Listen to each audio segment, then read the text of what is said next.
நான் ஒரு முறை ஊழியத்திற்காய் ஜெர்மனி போயிருந்த பொழுது அங்கே இருந்த ஒரு நண்பர் என்னை ஒரு ஆலயத்திற்கு கூட்டிட்டு போயிருந்தார்.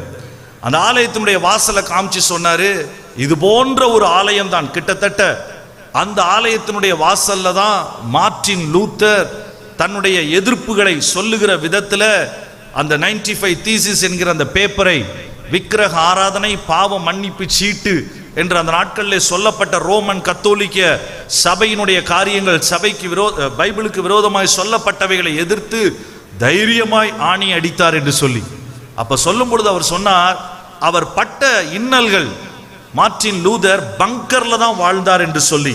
பூமிக்கு அடியில நீங்க இலங்கைக்கு போனா நீங்க பார்க்கலாம், இலங்கையில ஜாஃப்னா ஏரியாவில் வடக்கு பகுதி கிழக்கு பகுதிக்கு நான் ஊழியத்திற்கு போகும்போது பார்த்துருக்கிறேன்.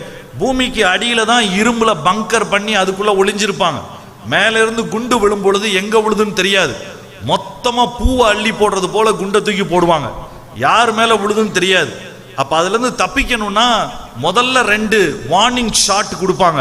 அந்த சத்தம் கேட்ட உடனே எல்லாரும் வீட்டை விட்டுட்டு பங்கருக்குள்ள போய் ஒளிஞ்சுக்கிடுவாங்க. அந்த பங்கருக்குள்ள போனா அவங்க பாதுகாக்கப்படுவாங்க.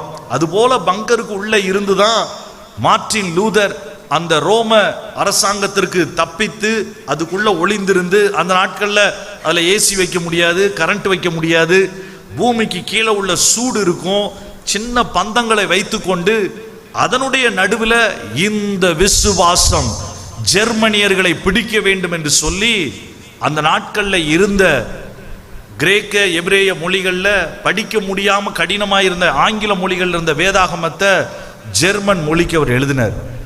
எது அவரை இந்த அளவுக்கு செய்ய வச்சதுன்னு சொன்ன பொழுது ஒரே ஒரு வசனம் தான் சொன்னார். என்ன வசனம்?